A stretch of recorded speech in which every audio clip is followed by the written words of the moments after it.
Welcome. Today we're going to talk about bitmaps. What are they and how are they connected to binary code? At the end of that, you'll actually be able to create your own. So bitmap literally stands for map of bits. It's an image file format that allows you to store digital images. So binary can create numbers, it can create letters, it also can create slightly complicated images like this. Bitmap graphics are just one of the many ways that computers can make images. This is more of a primitive form. There's way more advanced things you can see here by this cat, but we know that it's composed of many tiny parts called pixels. Each pixel can be black and white or many different colors, depending on what kind of program you're using. You can edit each individual pixel because it's an individual bit. Bitmaps can be created with binary code. So how are they created? You think about your image and then you start to break it out in kind of a grid format. And white cells equal 0, black or filled in cells equal 1. So that ends up translating into a code. Again, this is an 8 by 8. If you want to get more complicated, you would make it bigger than that. So let's try an example. This first row is all white, so it's going to be just 8 zeros. 1, 2, 3, 4, 5, 6, 7, 8. Pretty simple. The next row is only going to have 2 ones in it because there's only 2 black blocks. So 1, 2, 1, 1, 2, 1, 0, 0. The next row again is all zeros, so only 2 ones in this one, but this time we'll go 0, 0, 0, 1, 1, 0, 0, 0, 0, 0, 1, 0, 0, 0, 0, 1, 0, 0, 0, 1, 0, 0, 1, 0, 0.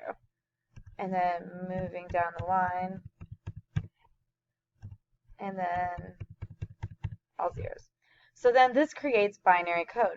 I can then translate this using your card and a calculator on the computer over to binary, to decimal. So this would be 0.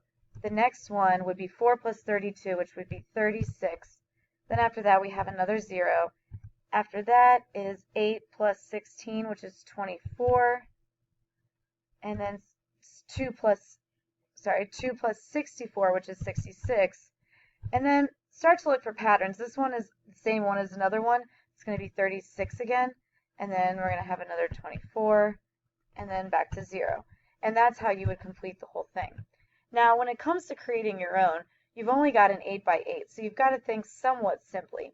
You would start just lightly with your pencil shading because you might end up changing your answers. Trust me, when I would try to draw things, they wouldn't turn out the way I wanted. So lightly shade them in.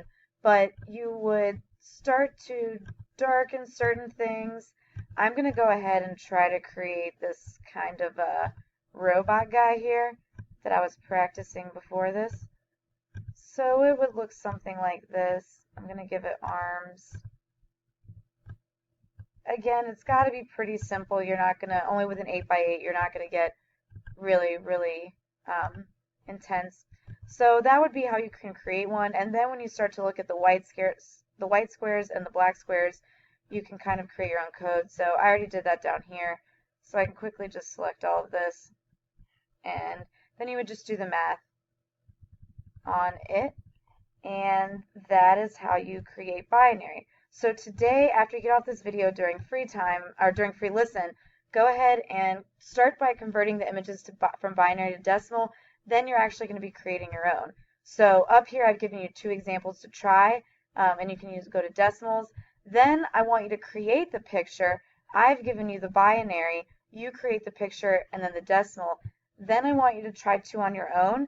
If you don't know what to do, maybe try making like a letter like we did with our isometric designs at the beginning of the year. Then you'll actually go from decimal to binary and then your bitmap. For the second one, you can actually ask a partner for one of the decimals of what they created up top, translate it to binary, and then translate it to the image. If you have time and you want to get really complicated, you can go ahead and try a 16 by 16. You'd have to create 2 sets of binary. For that, again, draw it out. You get to make it a little bit more complicated. Go back and watch this video if you're a little bit more confused, and I hope this all helps. Have a great class.